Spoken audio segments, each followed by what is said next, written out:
అతి తక్కువ మెంబర్స్ తో పనిచేస్తున్న అతి పెద్ద ఫ్యాక్టరీ ఇది, సిరామిక్ ఫ్యాక్టరీ. సో ఈ సిరామిక్ ఫ్యాక్టరీ గురించి ఒకసారి నవీన్ అడుగుదాం. నవీన్ గారు, ఈ ఫ్యాక్టరీకి మనం లాస్ట్ ఇయర్ కూడా వచ్చాం, బట్ ఈ ఇయర్ చూస్తే ఇంత ప్రొడక్షన్ ఉంది, వర్కర్స్ చూస్తే చాలా తక్కువ ఉన్నారు. ఎలా సాధ్యం ఇది?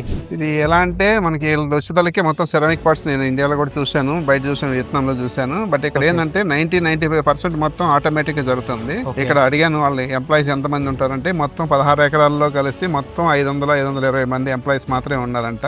అది కూడా ప్యాకింగ్ సెక్షన్ లోనే ఉంటారు. దాంట్లో కూడా 50% ప్యాకింగ్ సెక్షన్ లో ఉంటారు. బ్యాలెన్స్ అంతా కూడా ఒక మనిషి వచ్చేతలకే మొత్తం ఆపరేటింగ్ చూసుకుంటా ఉంటాం. ఒక సిఎన్సీ మిషన్ ఇలాంటి 40 మిషన్లు ఉన్నాయంట వీళ్ళ దగ్గర ప్రొడక్షన్ రోజుకి 1,00,000 నుంచి 1,20,000 బాట్స్ బయటకు వస్తాయంట. ఏ కంట్రీస్ కి వీళ్ళు సప్లై చేస్తున్నారు? వీళ్ళు ప్రపంచం మొత్తం సప్లై చేస్తున్నారు కాబట్టి మన ఇండియా కూడా బాగా ఎక్కువగా వస్తుంది వీళ్ళ కంపెనీ. ఇది లేదంటే క్వాంటిటీ సప్లై ఫాస్ట్ గా చేస్తారు, ప్లస్ క్వాలిటీ కూడా బాగుంటది. అందువల్ల ఏంటంటే మన ఈ కంపెనీని ప్రిఫర్ చేసుకుంటాం. సో విన్నారు కదా, ప్రపంచ వ్యాప్తంగా వీళ్ళు సప్లై చేస్తున్నారు. అతి కొద్ది మెంబర్స్ తో, వర్కర్స్ తో, మొత్తం ఆటోమేటిక్ సిఎన్సి మిషన్స్, ఏఐ తో కూడా వీళ్ళు ఉపయోగపెట్టుకుంటున్నారు వర్కర్స్ ని. సో ఈ ఫ్యాక్టరీ చూస్తే ఎవరికన్నా గానీ చాలా ఇంట్రెస్టింగ్ గా ఉంటుంది.